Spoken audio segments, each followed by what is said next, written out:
This one is called The 7 Silly Eaters. The 7 Silly Eaters. Not so long ago, they say, a mother lived just like today. Mrs. Peters was her name. Her little boy was named the same. Now Peter was a perfect son in every way except for one. When Peter was just 1 year old, he did not like his milk served cold. He did not like his milk served hot. He liked it warm, and he would not drink it if he was not sure it was the proper temperature. But Mrs. Peters did not mind. She was a mother sweet and kind, and when his milk spilled on the floor, she patiently prepared some more. She'd take the bottle from the shelf and chuckle softly to herself. What a silly sort of eater is my darling baby Peter.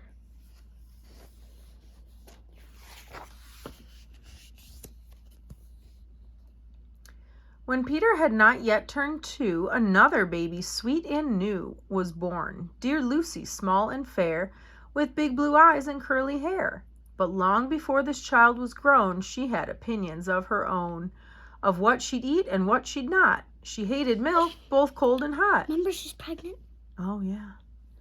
And warm was worst of all. Instead, whenever Lucy dear was fed, she bellowed for pink lemonade. Not from a can, oh no, homemade.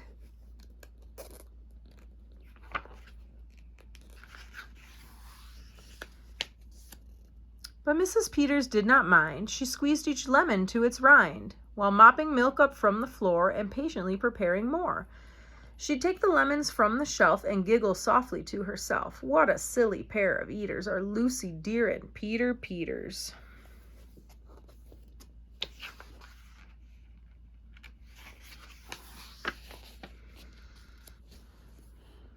Now Lucy grew and Peter grew, till he was 3 and she was 2. And who was one? Why, little Jack, with eyes so brown and hair so black. A happy baby, never cross, but all he'd eat was applesauce.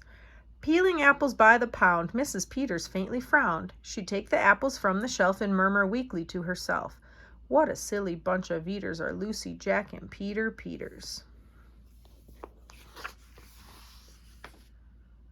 Peter, Lucy, and young Jack had another brother, Mac. Mac was charming, round, and plump, but if his oatmeal had a lump, Mac would dump it on the cat. Mrs. Peters hated that. But since she loved her children 4, she'd strain the oatmeal 2 times more. She'd take it from the pantry shelf and mumble sadly to herself, what a foolish group of eaters are all my precious little Peters. It says Mac, Mac, Mac. Because there's 3 Macs there. Oh, there's lots of rhyming words in this one, too. Before another year was through, who came along? Why, Mary Lou.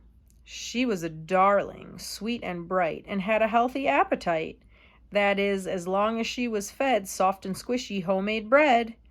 Poor Mrs. Peters got no rest, but still she did her very best. She'd take the flour from the shelf and mutter feebly to herself, what a fussy bunch of eaters are all my lovely little Peters. Oh my goodness. 2 twins that have the same hair as mom. Oh yeah. And her. Mm-hmm.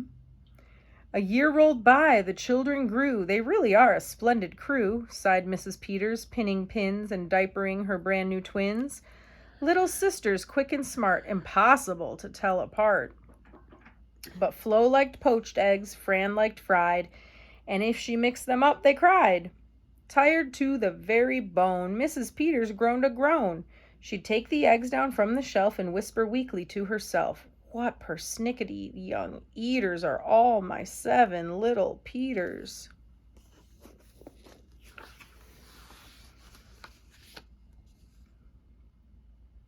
Now time went by as time will do, and as it passed, the children grew. Oh, I can't see that. The problem was that as they grew, their appetites kept growing too. But not their choice of what to eat. Each child continued to repeat. They wanted what they'd had before. The trouble was they wanted more. That's a lot of little kids. They're getting bigger now. Mm-hmm. Uh-oh. What's going on? Creamy oatmeal, pots of it. Homemade bread and lots of it. Peeling apples by the peck. Mrs. Peters was a wreck. What does that mean? That means she's mad. Is she mad? She's frustrated. Maybe she's frustrated. She wiped her brow and heaved a sigh. Another year was passing by. In fact, she realized with sorrow her birthday would arrive tomorrow. Drearily, she shook her head and wearily went up to bed. What do you think that means? Drearily and wearily.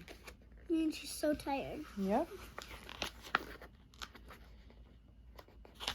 So tired, went up to bed. That's a cool room. Mm-hmm. She thought the children had forgot her special day, but they had not. At crack of dawn, they all began to carry out their secret plan. Cool, he sleeps up there. Mm-hmm. Mrs. Peters would be fed a birthday breakfast in her bed, a breakfast made of all the foods that kept them in such happy moods.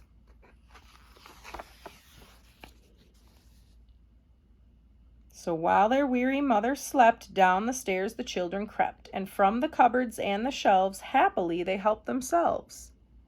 Cheerfully they chopped and stirred, preparing what they each preferred. But despite the pains they took, since nobody knew how to cook, to measure things or make them hot, the more they tried, the worse it got.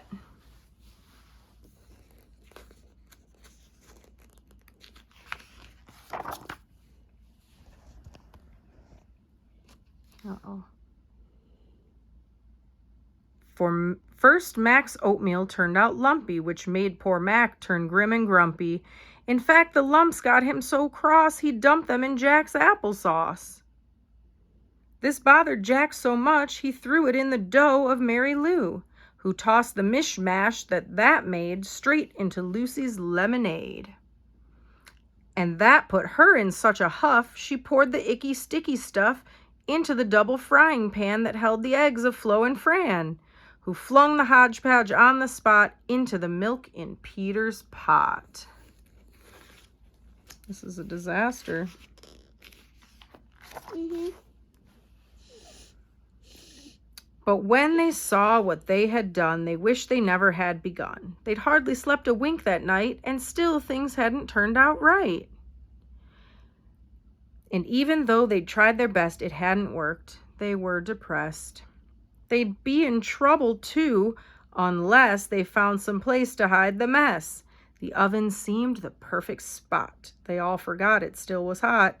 They stuck the pot inside, and then they all went back to bed again.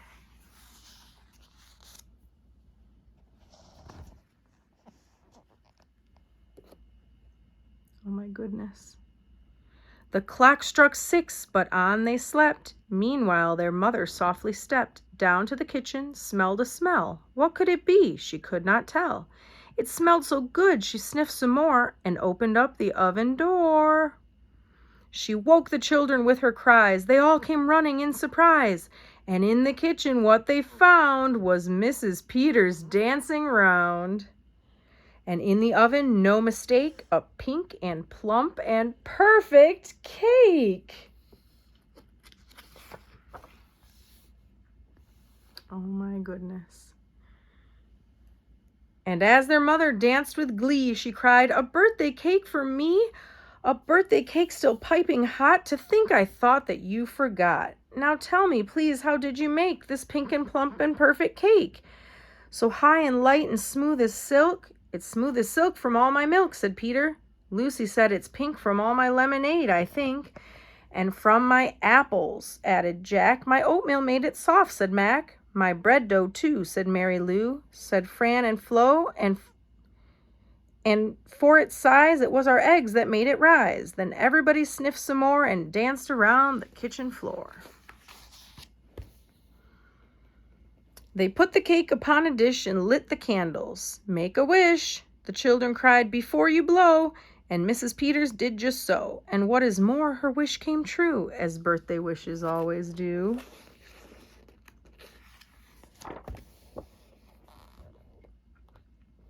And from that day to this, 'tis said, the Peters family all is fed. A single simple meal, just one. A meal that's good for everyone. A meal on which they all agree, made from their secret recipe. They all take turns in mixing it. They all take turns in fixing it. It's thick to beat and quick to bake. It's fine to eat and fun to make.